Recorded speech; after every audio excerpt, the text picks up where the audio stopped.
buddies, what's up?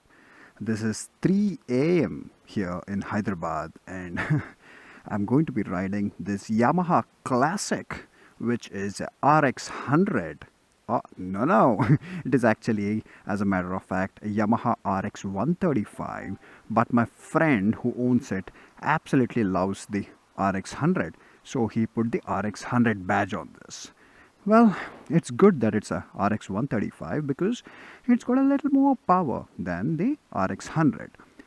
Anyhow, I absolutely love these two-stroke machines, and I'm going to be enjoying riding this Yamaha Classic in Hyderabad at 3 a.m. and going to be talking about the latest Yamaha, that is the Yamaha FZ25. Now, disclaimer friends, I want to make sure that you do not feel this video is a clickbait.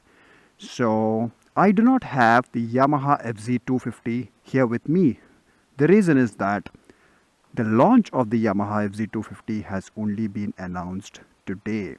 That is 24th of January, and that is the reason the motorcycle is not here with me. And I'll anyway be talking about it as my opinion about what I feel about the launch of Yamaha FZ25, because I have been a fan of the FZ first generation. And okay, so let me first hop onto this motorcycle. Whoop! I love the absolute analog system, and the kickstart feels really cool to kickstart a motorcycle.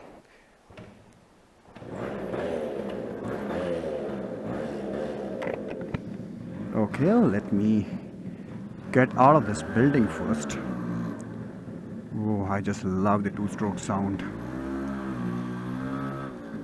Let me rev her up a little for all the two-stroke fans.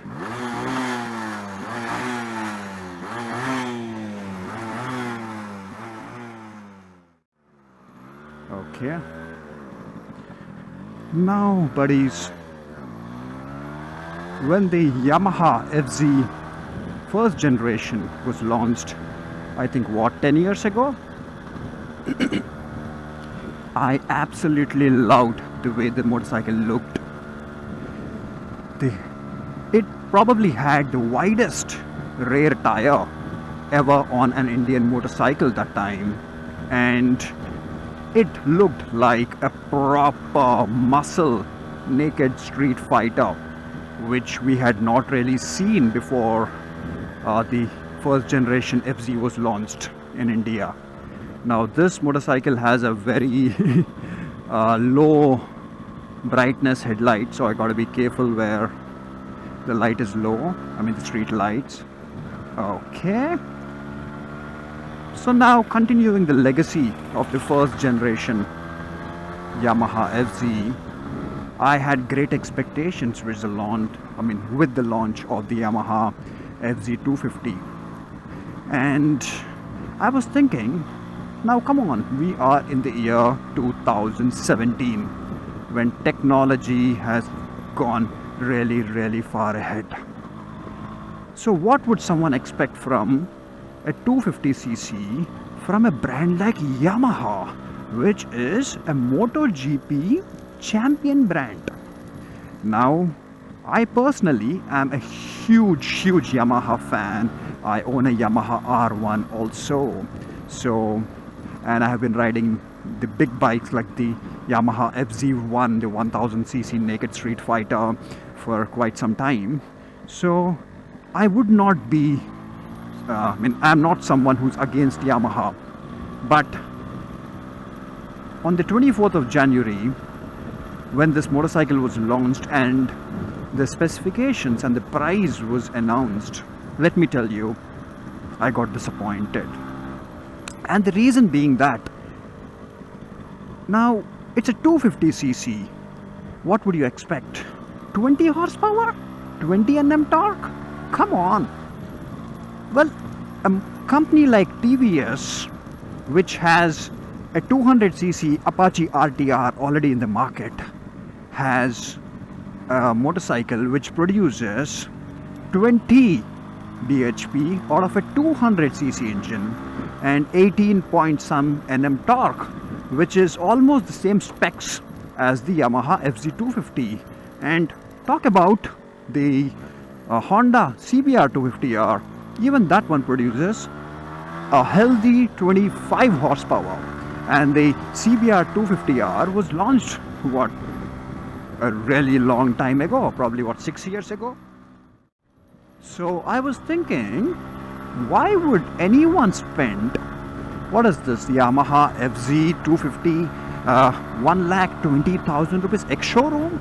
So that means that on road add another about 15 or 20,000 rupees, so it will be close to 1,40,000 rupees on road and making 20 horsepower. Well, gone are those days when people are only looking for fuel efficiency. The young generation today who likes to ride motorcycles is ready to sacrifice a little bit on the fuel efficiency, but is looking for a ride which gives them thrill, which gives them enthusiasm. And I mean, I'm not saying 20 horsepower is less, but when you're paying 1,40,000 rupees and when it's a 250cc motor, come on, it is disappointing. No one can debate that. Now, here is what I've been thinking. Now, enough of Dominar. I've talked enough about Dominar. I mean, before people start hating me. I mean, but again, when we are talking about 1,40,000 rupees on road, why wouldn't someone spend another 15 or 20,000 rupees more and buy a proper 373cc Bajaj Dominar and get so much more power? Correct? Yes, I do understand that Dominar in general city riding conditions for someone who's doing their daily commute might not be as fuel efficient as a 250cc engine. Probably Dominar in the city riding conditions could get you about 26 kilometers a liter. These are not confirmed figures, but general figures which I calculated when I was riding the Dominar in city conditions. And probably the Yamaha FZ25 would get you what, another 7 or 8 kilometers per liter more. So you're talking about 32 or 33 kilometers a liter, which does make a huge difference for someone who's doing daily commuting. So probably that is the only factor I think about when someone would not buy the Dominar and buy the Yamaha FZ25, or the person has to be a hardcore serious fan of Yamaha and not think about anything else. Now this is known as the KBR Park Road in Hyderabad, Jubilee Hills area. Beautiful road to go on a late night ride. Check this out. And this is a national park here. You would find peacocks, deers, and early morning a lot of people taking a jog here. Anyway, coming back to the topic. So, forget about Dominar. Let us talk about the real competition, head-to-head competition for the FZ25, and that is the Apache RTR 200. Now, the Yamaha FZ25 or even the first generation Yamaha FZ, they look very sporty, but as a matter of fact, they are not, track oriented motorcycle, or they are not motorcycle which someone who likes to corner or who likes to, who's kind of a sport enthusiast would prefer. Because no one can deny the fact that the Apache RTR has been a preferred choice of motorcycle. Oh my god, it's really dark here. I gotta be very careful. Okay, so it has been a preferred choice, the Apache RTR, for all the track training schools in India, right from Chennai MMSC, Coimbatore, and anywhere any instructor, a racer would vouch on the Apache RTR series. So And the RTR 200 costs 90,000 ex showroom. So it would be 1 lakh on road. So you're talking about a difference of almost 40,000 rupees in between the Yamaha FZ25 on road and to the Apache RTR 200 on road. And the Apache RTR 200 is making the same amount of power and is a 200cc and not a 250. So having a smaller engine means that you get more fuel efficiency. So if you're talking about someone who wants to buy a motorcycle for the daily commute, the Apache RTR is a better bet. Unless you are a hardcore Yamaha fan, as I mentioned. So, if I had to buy a motorcycle for my daily commute, and if I can save 40,000 rupees and also have a really good sporty machine which is certified by every track rider and which can corner really well, why wouldn't I buy the Apache R200 and why would I buy the FZ250? Now, as I already mentioned, I'm a Yamaha fan and I'm disappointed. It's just that I'm disappointed.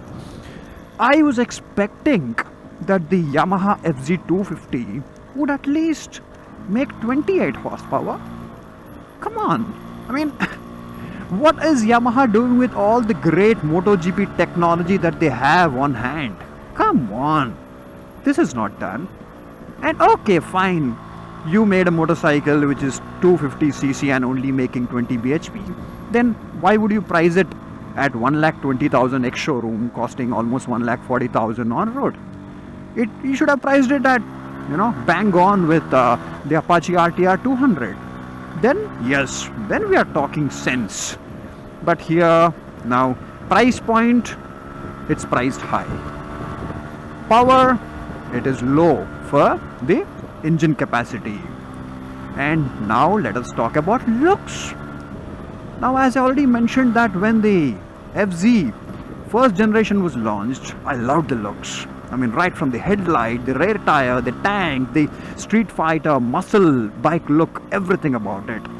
But check out the headlight of the the 250cc FZ. What have they done? They put some crazy plastic up here and they did some crazy stuff. It doesn't look appealing at all. And we all agree to the fact that the face of the motorcycle, just like the most beautiful aspect of a lady would be her face, right? In general, a pretty face or a graceful face. And when you look at a motorcycle, the headlight of a motorcycle is the first thing that really appeals to you when you look at a motorcycle from the front. And here, the headlight of the 250 FZ, at least for me, looks like a complete disaster. And again, looks are subjective. It's only my opinion, and someone else could absolutely love it. So, and yeah, I agree. It doesn't weigh too much. It is like what? Dry weight is 148 kgs. So weight probably another 7-8 kilograms more. So it is much lighter than the Dominar. So, but again, Dominar has more torque. So I don't want to talk about Dominar before people start hating me, but the 250cc FZ is just too closely priced to the Dominar non-ABS model. So that is the reason I'm being forced to talk about the Dominar in comparison with the FZ250. But again, anyway, the conclusion of the video is that I personally would not buy the Yamaha FZ250 and I would put my money on the Apache RTR 200, and I would enjoy better fuel efficiency and I would enjoy more sportier feel of the motorcycle, better cornering, and also save about 40,000 rupees by buying the Apache RTR 200. And also remember, TVS parts I think are cheaper than Yamaha spare parts, right? I'm not very sure. You people can correct me if I'm wrong on this. So that is it, friends. I'm enjoying my ride, so probably I spoke quite a bit, and I hope I am not boring you all.